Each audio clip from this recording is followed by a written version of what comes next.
Jana Martins here as usual. We're still discussing why do some people hate being photographed. I think it's like my annual topic because it's endless, yes? And for last few weeks I've been talking about things like camera distortion and mere exposure and selective perception and perception vigilance and things like this. And today I decide to go a little bit more global. There is one thing that all of us doing that often stop us from being photographed, and this one thing is comparing. Yep, we're comparing ourselves with everyone else out there. And that's a killer. Stop doing it. I'm sure you heard it millions of times that you don't need to compare, and you're still doing it. And comparing goes way above just photos. I probably need to talk about it separate. Let's just concentrate on photos. Because what we tend to do, we're comparing ourselves in photos with another millions of photos. And here's the key word. We're comparing ourselves not with other people, we're comparing ourselves with our photos. And as I was talking before, photos is not a reality. So we're pretty much comparing ourselves or how we look in photos with some structures.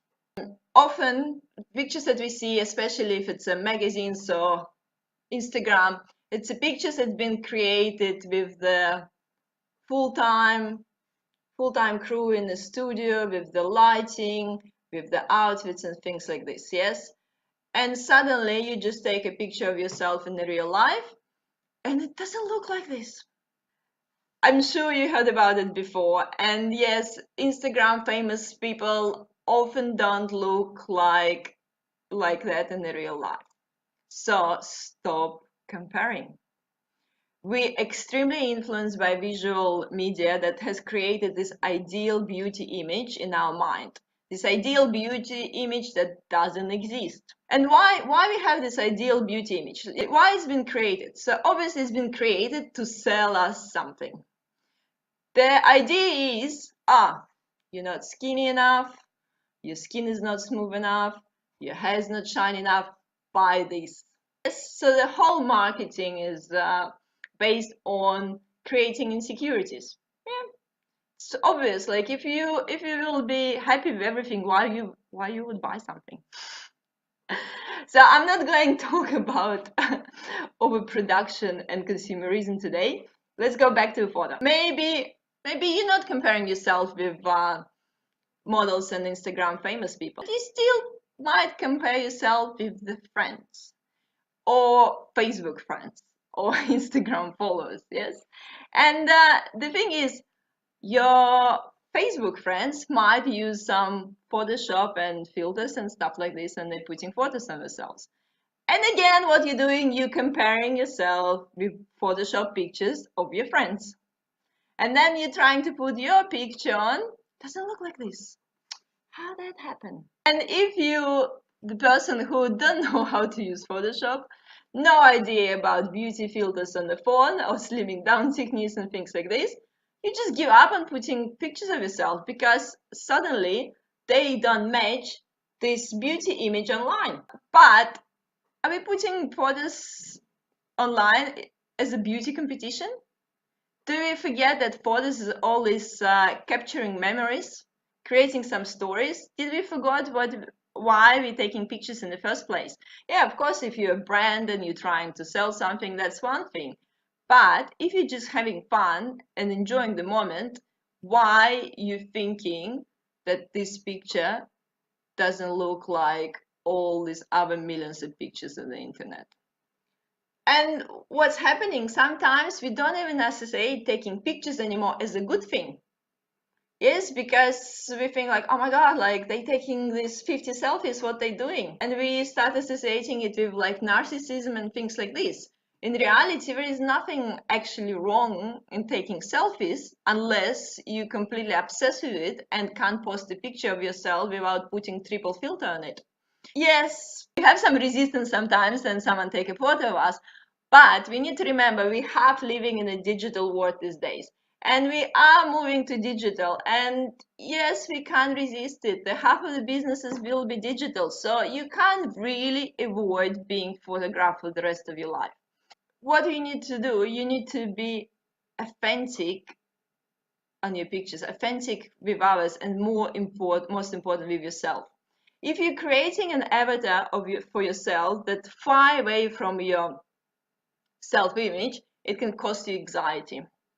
If you're a completely different person online than in the reality, that doesn't really help you to build your self-esteem.